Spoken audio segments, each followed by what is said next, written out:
بالله من الشيطان الرجيم. بسم الله الرحمن الرحيم.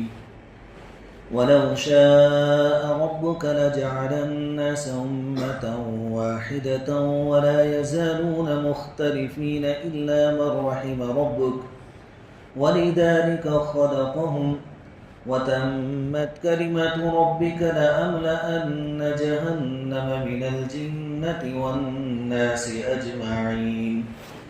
وكلا نقص عليك من أنباء الرسل ما نثبت به فؤادك وجاءك في هذه الحق وموعظة وذكرى للمؤمنين. وقل للذين لا يؤمنون اعملوا على مكانتكم إنا عاملون وانتظروا إنا منتظرون. ولله غيب السماوات والأرض وإليه يرجع الأمر كله فاعبده وتوكل عليه وما ربك بغافل عما تعملون. صدق الله العظيم. سورہ ہود کی آخری آیتوں کی تلاوت کی گئی.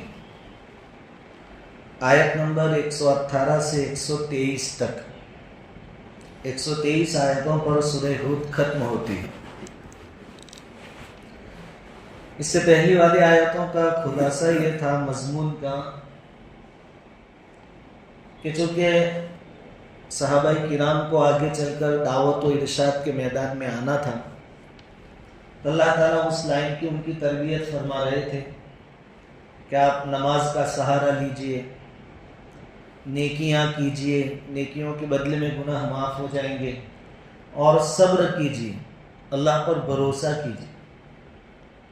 اس کے بعد اگلی جو امت ہلاک ہوئی اس کی دو وجوہات اللہ تعالیٰ نے بیان فرمائی.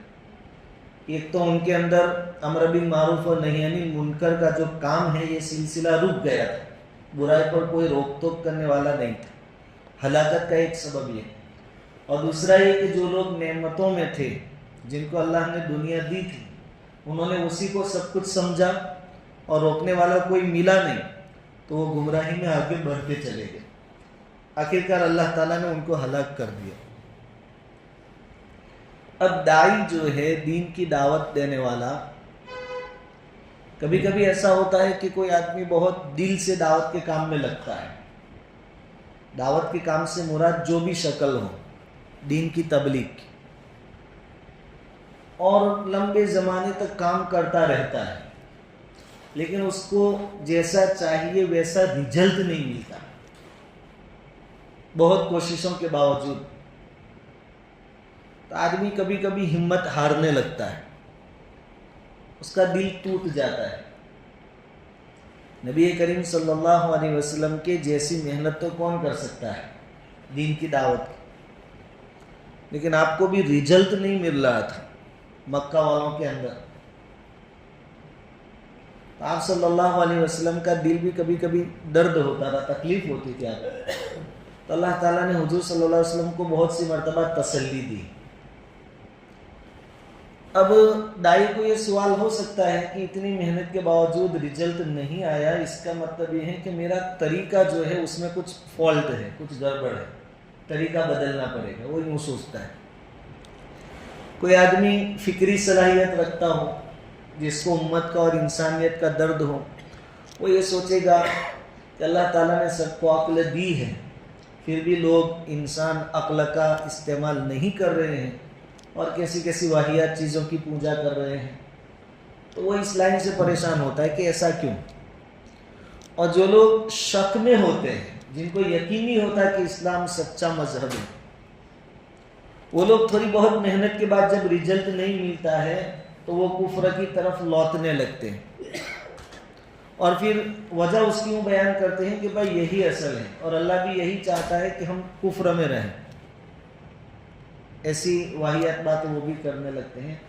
اب سوال یہ ہے کہ اللہ تعالیٰ تو ہر چیز پر قادر ہے، جو چاہے کر سکتا ہے، تو اللہ تعالیٰ سب کو ایمان کی دولت سے نواز کیوں نہیں دیتے کہ بھائی سب مومن بن جائے، بس دنیا میں مومن ہی مومن رہے. ایسا اللہ تعالیٰ سب کچھ کر سکتے ہیں تو کیوں نہیں کرتے. اللہ تعالیٰ نے اس کا جواب دیا وَلَوْ شَاءَ رَبُّكَ لَجَعَلَ النَّاسَ أُمَّةً وَاحِدَةً، اگر آپ کا رب چاہتا تو لوگوں کو ایک ہی امت بنا دیتا، یعنی اللہ تعالیٰ چاہتے تو یہ بھی ہو جاتا، لیکن اللہ تعالیٰ کی مصلحت ہے، حکمت ہے اس میں کہ ایسا نہ ہو۔ وَلَا يَزَالُونَ مُخْتَلِفِينَ، اللہ تعالیٰ فرماتے ہیں کہ لوگ ہمیشہ اختلاف میں رہیں گے، یہی اللہ تعالیٰ کی مشیت ہے۔ اللہ تبارک و تعالیٰ کسی کو ایمان پر مجبور نہیں کرنا چاہتے۔ ہم کو عقل سلیم دی، انبیاء کو بھیجے، کتابیں بھیجی، ماحول دیا، اور ساتھ میں ایک درجے میں اختیار بھی دیا کہ تم اپنی عقل کو کام میں لگا کر، اپنی سوجھ بوجھ کو کام میں لگا کر، نبیوں کی تعلیم کی روشنی میں، کتاب کی تعلیم کی روشنی میں نکی کر لو، طے کر لو کہ کون سا راستہ صحیح ہے۔ کوئی زبردستی تم کو مسلمان بنائے گا، لا اکراہ فی الدین، دین میں کسی پر زبردستی نہیں۔ اگر اللہ چاہتے تو سب کو مجبور کر دیتے کہ نہیں مسلمان ہونا ہی پڑے گا، لیکن اللہ ایسا چاہتے تم اپنے اختیار سے مسلمان بنو، بس زبردستی نہیں۔ ورنہ کیا ہوا تھا کہ جب بنو اسرائیل کو اللہ تعالیٰ نے فرعون سے اور فرعونیوں سے نجات دی اور سب کو غرق کر دیا، تو بنو اسرائیل نے حضرت موسیٰ علیہ السلام سے مطالبہ کیا کہ ہمارے پاس بھی کوئی کتاب ہونی چاہیے۔ اللہ تعالیٰ نے موسیٰ علیہ السلام سے وعدہ کیا کہ کوہ طور پر آ جاؤ 30 دن کے لیے، روزے رکھو، عبادت کرو، پھر آپ کے اندر وہ صلاحیت پیدا ہو جائے گی کہ آپ ہم سے ڈائریکٹ کلام کر سکیں گے۔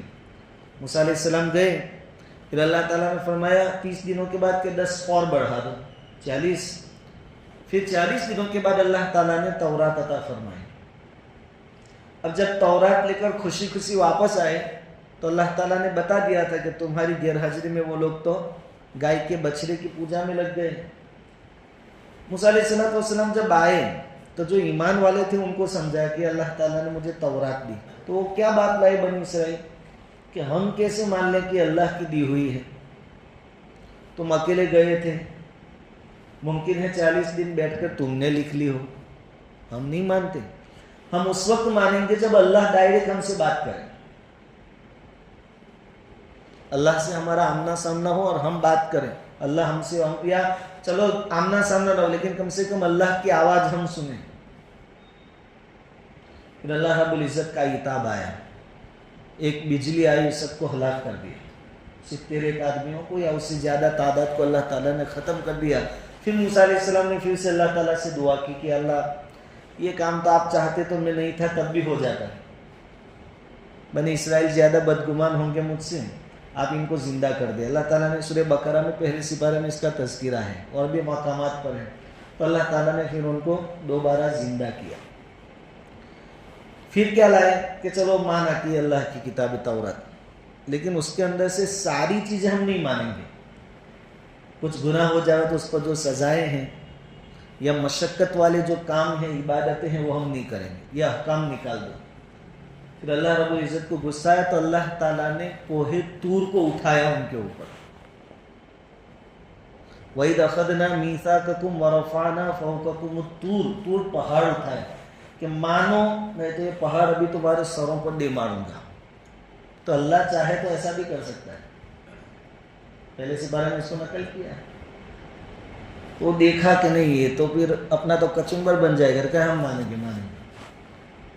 اب یہاں بھی سوال یہ ہوتا ہے کہ ابھی تو کہنے کہ اللہ مجبور نہیں کرتے، تو ان کو کیوں ڈرایا پھر کہ مانو نہیں تو پھر؟ تو اس کا جواب یہ ہے کہ ایمان لانے پر مجبور نہیں کیا جائے گا۔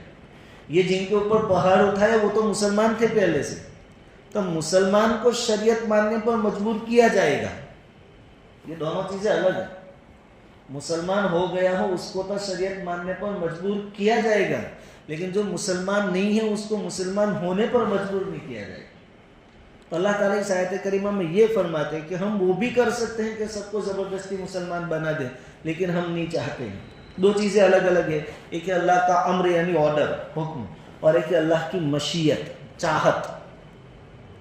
تو حکم تو اللہ تعالیٰ سب کو دیتے ہیں کہ مسلمان ہو جاؤ، لیکن اللہ کی مشیت میں جتنوں کا ایمان لانا ہوگا وہی لوگ ایمان لائیں گے۔ آگے اللہ تعالیٰ فرماتے ہیں وَلَا يَزَالُونَ مُخْتَلِفِينَ، اے نبی جی اور ایمان والو یہ اختلاف ہمیشہ رہے گا. آپ یہ چاہے کہ پوری دنیا مسلمان بن جائے، یہ کبھی نہیں ہوگا. حضور کے زمانے میں نہیں ہوا، صحابہ کے زمانے میں نہیں ہوا، تو قیامت تک ایسا نہیں ہوگا. اختلافی لوگ رہیں گے جو مذہب سے دین سے اختلاف کرتے رہیں گے. إِلَّا مَن رَحِمَ رَبُّكَ، ہاں سوائے ان کے جن پر آپ کا رب رحم فرماوے، وہ لوگ اختلاف سے بچیں گے. اللہ کا شکر مانے کہ ہم نے تو کبھی اسلام سے اختلاف نہیں کیا، تو ہم لوگ تو اللہ کے فضل سے اس آیت کی ضمن میں آ گئے. اللہ تعالیٰ مرتے دم تک باقی رکھے. إِلَّا مَن رَحِمَ رَبُّكَ، جس پر آپ کے رب کا رحم ہوا وہ دین اسلام سے دین حق سے کبھی اختلاف نہیں کریں گے. وَلِذَلِكَ خَلَقَهُمْ، اور اللہ تعالیٰ نے اسی لیے یعنی اپنا رحم کرنے کے لیے ہی ان کو پیدا کیا ہے. ایک مطلب اور ترجمہ مفسرین نے یہ بیان فرمایا کہ وَلِذَلِكَ میں ذَلِكَ کا جو لفظ ہے وہ لوٹتا ہے من کی طرف. إِلَّا مَن رَحِمَ رَبُّ، تو جن کو اللہ تعالیٰ نے ایمان کی دولت دی، سمجھے کہ اللہ تعالیٰ نے اپنی رحمت کا معاملہ میرے ساتھ کیا. اور صحیح بخاری شریف میں یہ حدیث موجود ہے کہ نبی کریم صلی اللہ علیہ وسلم نے فرمایا کہ کوئی بھی آدمی اپنے اعمال کے بل بوتے پر جنت میں نہیں جائے گا. کتنے بھی اعمال کر لو اور یوں سمجھو کہ اب تو جنت کے حقدار ہو گئے، نہیں. ارے بھائی حج عمرہ کے لیے جاتے ہیں یا بیرون ملک جانا ہوتا ہے تو ڈاکیومنٹ کمپلیٹ ہوتے ہیں. انہی ڈاکیومنٹ کو سامنے رکھ کے آپ کا پاسپورٹ بنا، ویزا بھی آ گیا، تو ابھی ایئرپورٹ پر آدمی کو ڈر لگتا ہے کہ کوئی ٹیکنیکلی پرابلم نکل گیا، ڈر لگتا ہے نا. تو کتنی نمازیں سب اپنی جگہ، لیکن کوئی یہ نہ سمجھے کہ اپنی نمازیں کمپلیٹ ہے، روزے کمپلیٹ ہے، اپنے کیا ڈرنے کا، اپنے جنتی ہے. نہیں، کوئی ٹیکنیکلی ایشو نکل آیا تو پھر کہ بھائی اخلاص نہیں تھا تمہاری عبادت میں، جاؤ کیا کریں. اس لیے نبی کریم صلی اللہ علیہ وسلم نے فرمایا کہ کوئی بھی آدمی اپنے اعمال کے بل بوتے پر جنت میں نہیں جائے گا، جس پر اللہ رحم کریں گے وہی جائیں گے. صحابہ کرام نے فوراً سوال کیا کہ اللہ کے نبی آپ کے اعمال تو لاجواب. حضور نے فرمایا کہ میں بھی نہیں، جنت میں تو سب جائیں گے اللہ کے رحمت سے. اللہ تعالیٰ فرماتے ہیں کہ جن پر میرا رحم ہوا وہ اختلاف نہیں کریں گے دین حق سے، اور رحم کے لیے ہی میں نے ان کو پیدا کیا. اور بعض مفسرین نے یہ فرمایا کہ ذالکہ کا جو لفظ آیا تھا وَلِذَالِكَ خَلَقَهُمْ، یہ ذالکہ لوٹتا ہے لا یزالون مختلفین کی طرف، کہ امت میں ہر زمانے میں اختلاف کرنے والے لوگ رہیں گے اور اختلاف ہی کے لیے ان کو پیدا کیا گیا ہے. ان کا کام ہی ہے دین حق سے اختلاف کرنا، اور اختلاف کریں گے راہ راستے سے بھٹک جائیں گے تو ان کا ٹھکانہ دوزخ ہوگا. تو دونوں طرح کے لوگ ہمیشہ دنیا میں ملیں گے، ماننے والے بھی نہ ماننے والے بھی. اللہ رب العزت آگے فرماتے ہیں وَتَمَّتْ كَلِمَةُ رَبِّكَ، اور آپ کے رب کی بات پوری ہوئی، لَأَمْلَأَنَّ جَهَنَّمَ مِنَ الْجِنَّةِ وَالنَّاسِ أَجْمَعِينَ، کہ میں جہنم کو جناتوں اور انسانوں سے بھر دوں گا. جب اختلاف پر لوگ رہیں گے تو پھر دوزخ میں جائیں گے. انسان بھی ہوں گے، جنات بھی ہوں گے. جناتوں کی تعداد ہم سے زیادہ ہے اور ہم سے پہلے دنیا میں رہ رہے ہیں، وہ لوگ نافرمانی زیادہ کرتے ہیں، اکثریت ان کی نافرمان ہے، تو اللہ تعالیٰ جہنم کو بھر دیں گے. ویسے جنت اور جہنم دونوں اللہ تعالیٰ بھریں گے. جنت کے بارے میں نبی کریم صلی اللہ علیہ وسلم کا ارشاد ہے کہ جب جگہ خالی رہ جائے گی، ہم سے بھرنے والی نہیں، ہم سب چلے جائیں گے تو بھی جگہ، اتنی بڑی جنت اللہ تعالیٰ نے بنائی ہے، تو پھر وہ خالی جگہ پور کرنے کے لیے اللہ تعالیٰ ایک نئی مخلوق پیدا کریں گے اور ان کو جنت میں بسائیں گے. اس طرح جنت پوری آباد ہو جائے گی. اور جہنم میں، جہنم تو ایک ہی نعرہ لگائے گی، حل من مزید، اور آنے دو، کیونکہ اس میں سے متکبر جائیں گے، گنہگار لوگ جائیں گے، جو اپنے آپ کو بہت بڑا سمجھتے تھے وہ لوگ جائیں گے. تو جہنم ان کا پاور ان کو بتائیں گے کہ تم بڑے نہیں تھے، تمہاری کیا حیثیت، آنے دو اور آنے دو. یہ آواز آتی رہے گی آتی رہے گی، پھر گنہگار تو ختم ہو جائیں گے. اور اللہ تعالیٰ ایسا نہیں کریں گے کہ ایک قوم کو پیدا کر کے اس میں ڈال دے بغیر گناہ کے. جنت میں تو بغیر اعمال کے ڈالیں گے پیدا کر کے، کیونکہ وہ اس کی رحمت ہے. لیکن جہنم کے لیے حدیث میں آتا ہے کہ اللہ تعالیٰ اپنی پنڈلی اپنا پیر مبارک رکھیں گے جہنم میں. اب اللہ تعالیٰ کا پیر کیسا ہے؟ پاؤں. ہم اپنے پیر اور پاؤں کے اوپر اس کو قیاس نہ کریں, وہ تو انشاءاللہ ہم آخرت میں دیکھیں.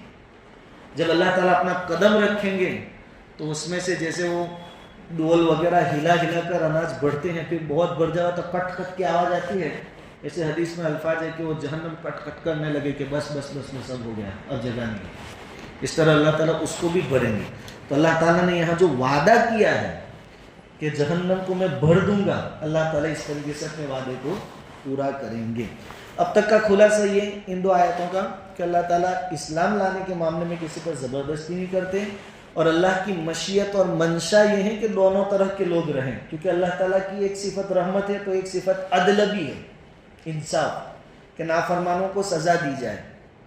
اگر سب جنت میں چلے جائیں گے, رحمت کی صفت کا ظہور ہوگا, سامنے آئے گی, تو پھر عدل کی صفت کا ظہور کیسے ہوگا؟ اللہ تعالیٰ جب انصاف کر کے نہیں دکھائیں گے تو عادل ہونا ثابت کیسے ہوگا؟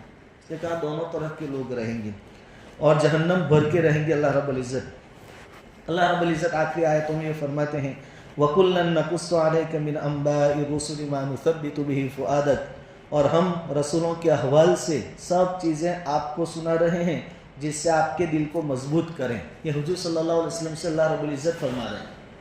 چونکہ اس صورت کے اندر جو 7 انبیاء اور ان کی قوموں کے واقعات بیان کیے گئے, وہ کیوں بیان کیے گئے تھے؟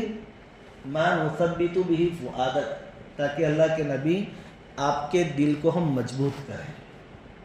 اگلوں کے واقعات سن کر آدمی کو سبق ملتا ہے, اور حضور کو یہ سبق ملا کہ جو اللہ کے نبی تھے ان کی مخالفت ہمیشہ رہی ہے, لیکن اللہ کی مدد بھی انہی کے ساتھ رہی ہے, اور نافرمانوں کا انجام برا ہوا ہے.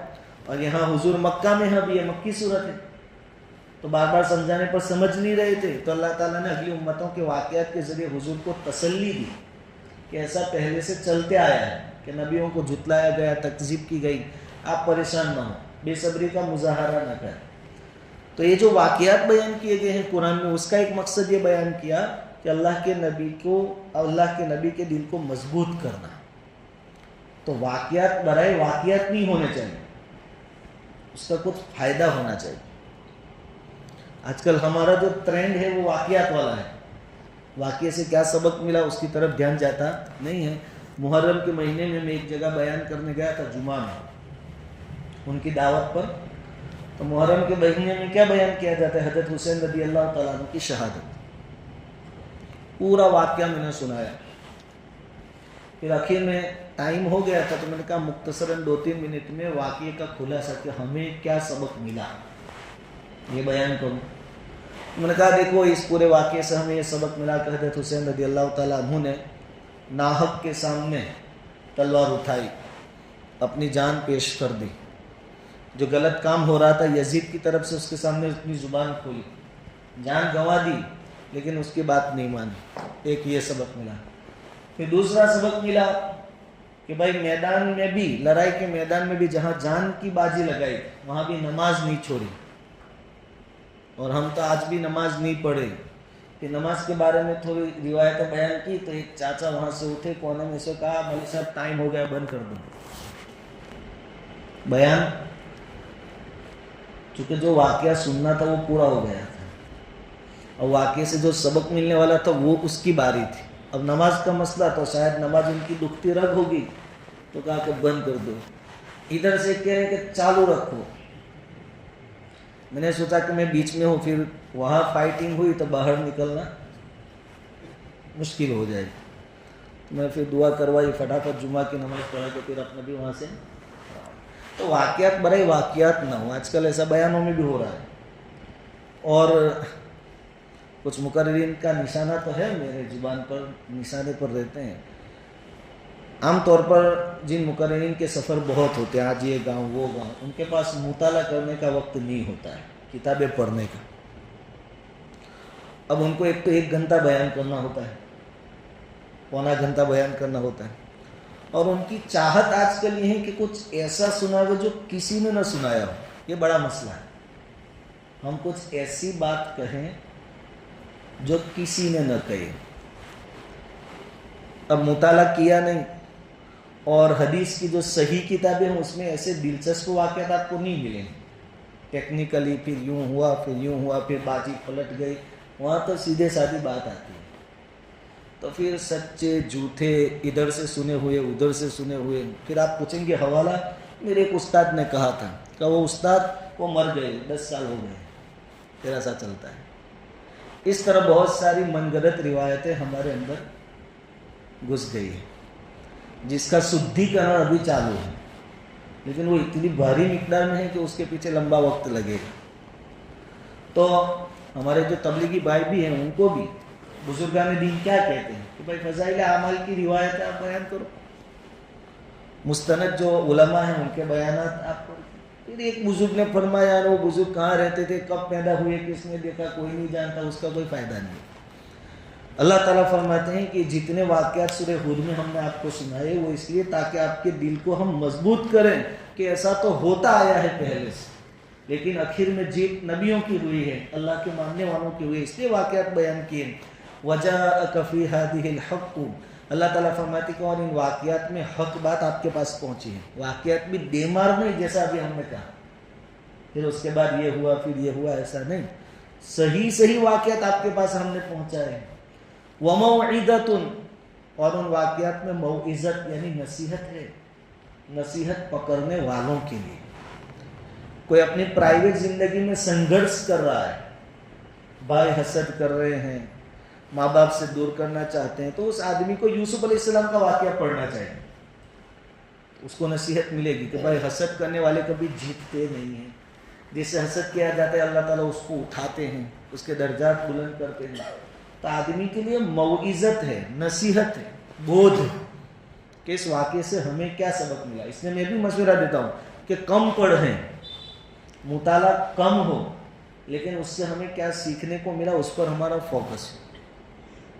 خالی مزہ لینے کے لیے واقعات نہ پڑھیں. تو ایک تو نصیحت بھی ہے ان واقعات کے اندر، حضور کے دل کو تسلی بھی ہے، وَذِكْرَى لِلْمُؤْمِنِينَ. اور مومنوں کے لیے یاد دہانی بھی ہے کہ تم بھی غفلت میں مت رہنا. جو سچے پکے مومن بن کے رہے وہ کامیاب ہوئے، اور جو غفلت میں پڑے ان کا انجام بھی برا ہوا. اب قرآن کے ذریعے بھی مکہ والوں کو سمجھایا، حضور نے بھی سمجھایا، جو صحابہ مسلمان ہو گئے تھے انہوں نے بھی سمجھایا، کبھی کبھی قحط سالی کے ذریعے بھی ان کو سمجھایا گیا، کچھ چھوٹے موٹے عذاب کے ذریعے بھی، لیکن نہیں مانے. اب جو بالکل کسی بھی طرح ماننے کو تیار نہ ہو تو اللہ تعالیٰ اپنے نبی سے فرماتے ہیں وَقُلْ لِلَّذِينَ لَا يُؤْمِنُونَ اعْمَلُوا عَلَى مَكَانَتِكُمْ إِنَّا عَامِلُونَ وَانْتَظِرُوا إِنَّا مُنْتَظِرُونَ. کہ وہ لوگ جو ایمان نہیں لا رہے ہیں سب کچھ سمجھا لینے کے بعد بھی، تو آپ ان سے کہو کہ تم اپنی جگہ کام کیے جاؤ، اب جو کر رہے ہیں کرتے رہو. إِنَّا عَامِلُونَ. ہم اپنی جگہ کام کر رہے ہیں. پہلے جتنی محنت کرنی تھی، کوشش کرنی تھی، کی، پھر بھی نہیں مانتے ہیں تو پھر کیا کریں گے. کیا بھائی تم تمہارے راستے، لکم دینکم ولی دین. لیکن جتنی ہماری ذمہ داری اتنی محنت کرنے کے بعد سنا دے گا. بیٹا نافرمان ہے یا کچھ غلط کام کرا تو ایک دو بار کہہ کر آدمی کی ذمہ داری پوری نہیں ہو جاتی. اس کی مثال علماء دیتے ہیں کہ ادھر آگ جل رہی ہے اور آپ کا بچہ چھوٹا سا جو ابھی چلتے بھی نہیں سیکھا پیروں پر گھسٹ کر جا رہا ہے، تو خالی آپ بیٹھے بیٹھے اس کو بولو گے نہیں کہ بیٹا ادھر آگ ہے مت جائیے، بول کے بیٹھ جاؤ گے. میں نے تو اس کو 10 مرتبہ کہا کہ ادھر آگ ہے مت جا، وہ جا رہا تو میں کیا کروں، یہاں سے پکڑ کر اس کو کھینچیں گے کہ نہیں جانا ہے تیرے. کہ اتنی کوشش کر پہلے، پھر ان عاملون. اگر اتنی کوششوں کے باوجود بھی تم نہیں مانتے ہیں تو تم تمہارا کام کرو، ہم ہمارا کام کرتے ہیں. وانتظروا. اور چونکہ مکہ والے کیا چاہتے تھے، اور کوئی بھی دشمن اپنے دشمن کے بارے میں کیا چاہتا ہے کہ کوئی آفت آوے ان کے اوپر. تو مکہ والے بھی چاہتے تھے کہ ایمان والوں پر کوئی مصیبت آئے. تو اللہ تعالیٰ حضور سے کہہ رہے ہیں کہ کہو وانتظروا، تم ہمارے اوپر آفتوں کا انتظار کرو. انا منتظرون. ہم تمہارے اوپر اللہ کے عذاب کا انتظار کرتے ہیں. یہ ہو گیا فیصلہ. اللہ تعالیٰ آخری آیت میں اپنے نبی سے کہہ رہے ہیں وَلِلَّهِ غَيْبُ السَّمَاوَاتِ وَالْأَرْضِ، کہ یاد رکھنا آسمان اور زمین کی چھپی بات اللہ رب العزت کے پاس ہے. وَإِلَيْهِ يُرْجَعُ الْأَمْرُ كُلُّهُ. اور اسی کی طرف لوٹائے جاتے ہیں تمام امور، تمام معاملات اللہ کے سامنے پیش کیے جاتے ہیں. اللہ ہر چیز کو جانتے ہیں. فَاعْبُدْهُ، آپ اللہ ہی کی عبادت کرنا، وَتَوَكَّلْ عَلَيْهِ، اور اللہ ہی پر بھروسہ کرنا. دو باتیں، اللہ ہی کی عبادت اور بھروسہ. تفسیر کی کتابوں میں لکھا ہے کہ اس میں ایک بہت اچھا نکتہ ہے کہ اللہ پر بھروسہ اس کو بعد میں بیان کیا، پہلے اللہ کی عبادت کو بیان کیا. فَاعْبُدْهُ، اللہ کی عبادت کرو، وَتَوَكَّلْ عَلَيْهِ، تو صرف بھروسہ نہیں، عبادت کے ساتھ بھروسہ. عبادت کے سب مسلمانوں کی زبان پر ہے کہ اللہ پر بھروسہ کرو، لیکن اعمال، نمازیں، صدقات، خیرات، اس کے لیے جو مسلسل کوشش، وہ نہیں. اللہ پر بھروسہ کرو، اللہ پر بھروسہ کرو، تو میرا بھروسہ نہیں، پہلے عبادت پھر بھروسہ. وَمَا رَبُّكَ بِغَافِلٍ عَمَّا تَعْمَلُونَ، اور آپ کا رب اس سے بے خبر نہیں ہے جو تم کر رہے. وقت آنے پر سب کا حساب چکتے کر دیا جائے گا. یہ دھمکی ہے اللہ کی طرف سے. ہم بھی کہتے ہیں بھائی تیرے سے جو کرنا وہ بھی کر لے، بعد میں دیکھ لیں گے. ایک تو آپ کہیں گے کہ میں یہ کر دوں گا تو سامنے والے کو آئیڈیا آتی کہ یہ کر دیں گے، لیکن آپ کہیں گے تو دیکھ لینا اس وقت میں کیا کرتا ہوں، تو اس کو اور ٹینشن آتا ہے کہ یہ کیا کرے گا. کہیں نہیں تو آنے پھر میرے داغ میں آنے. اللہ تعالیٰ فرماتے ہیں کہ تم ایسا مت سمجھنا کہ ہم جو کر رہے ہیں کسی کو پتہ نہیں ہے. اور آج مکہ میں تو مسلمانوں کے حالات ایسے تھے کہ بدلہ بھی نہیں لے سکتے تھے، احتجاج کی ریلی بھی نہیں نکال سکتے تھے، ویروت کی کالی پٹی بھی باندھ سکتے. تو اللہ تعالیٰ فرماتے ہیں کہ تم مکہ والوں سے ایسا مت سمجھنا کہ کوئی ان کا ہے نہیں اور کوئی دیکھ نہیں رہا، ہم دیکھ رہے ہیں، اور قیامت کے دن سب کو اس کا بدلہ دے دیا جائے گا. تو شروع صورت کے اندر اللہ تعالیٰ نے اپنی توحید بیان فرمائی، اپنے نبی کے ذریعے لوگوں کو دین کی دعوت دی، پھر کچھ اور احکام بیان ہوئے، اس کے بعد ماننے والوں اور نہ ماننے والوں کے واقعات بیان ہوئے 7 نبیوں کے. اور اس کے بعد چونکہ صحابہ کرام کو اور حضور کو آگے دعوت و ارشاد کا کام کرنا تھا، تو اس کے بارے میں کچھ ہدایت ہے کہ بھائی داعی نماز کا پابند ہو، صبر ہو اس کے اندر، نیکیوں کا خوگر ہو، یہ سب باتیں بیان کی. اور اب اخیر میں اللہ تعالیٰ نے تحدید یعنی دھمکی کے ساتھ مشرکین مکہ کے لیے اور پوری دنیا کے نافرمانوں کے لیے اس صورت کو ختم کیا. اس طرح الحمدللہ سورہ ہود جس میں 123 آیتیں تھیں، مختصراً تفسیر اس کی ہماری پوری ہوئی. اللہ رب العزت کی بارگاہ میں دعا ہے کہ اللہ تعالیٰ ہمارے بیٹھنے کو، سننے اور کہنے کو قبول فرمائے.